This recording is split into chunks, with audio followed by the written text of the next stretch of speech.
কুমার মাহাতো এবং আমার সাথে রয়েছে মধুমিতা মাহাতো। আজ আমরা আপনাদেরকে মাইক্রোস্কোপ সম্বন্ধে কিছু বলবো। মাইক্রোস্কোপ ছোট জিনিসকে বড় করে দেখার জন্য আতশকাচ ব্যবহার করা হয়। কোনো দ্রব্যের ওপর ছোট ছোট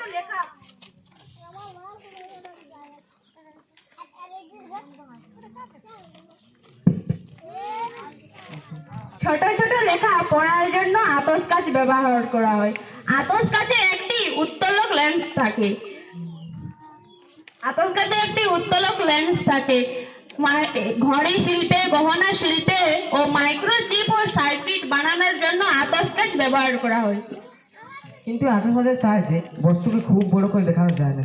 তাই 1685 খ্রিস্টাব্দ দিকে বিজ্ঞানী রবার্ট নিজের তৈরি মাইক্রোস্কোপের সাহায্যে সর্বপ্রথম ওক গাছের ছালে কাণ্ডের প্রস্থচ্ছেদ করেন।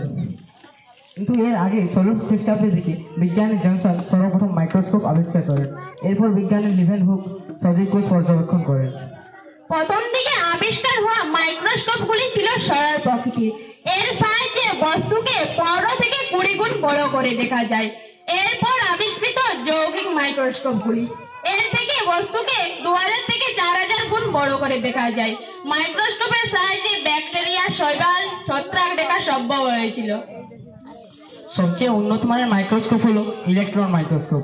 এর সাহায্যে বস্তুকে 3 লক্ষ গুণ বড় করে দেখা যায়। এটা সাধারণত ব্যাকটেরিয়া, ক্ষুদ্র ক্ষুদ্র ভাইরাস ইত্যাদি শারীরিক গঠন পর্যবেক্ষণের জন্য ব্যবহার করা হয়। আমাদের কাছে এখানে মাইক্রোস্কোপ রয়েছে। এটি হলো সরল প্রকৃতি।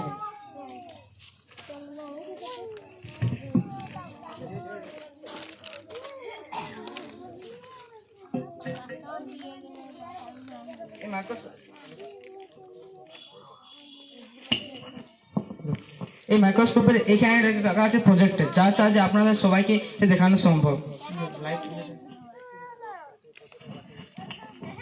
এবং এর নিচে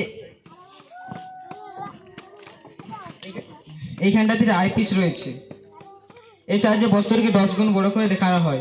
এবং এখানে দুটি লেন্স রয়েছে, একটির সাহায্যে বস্তুকে 20 গুণ এবং আরেকটির সাহায্যে বস্তুটিকে 10 গুণ বড় করে দেখা যায়। এবং আমাদের কাছে যে স্লাইড থাকে, এখানে যে বস্তুটিকে আমরা বড় করে দেখতে সেই বস্তুটিকে রেখে এই দুটি লেন্সের সাহায্যে সেই বস্তুটিকে আমরা বড় করে দেখতে পাবো। তো এখানে যে বস্তুটিকে রাখা সেটিকে আমরা 10, 10, 100 গুণ বড় করে দেখতে পারবো।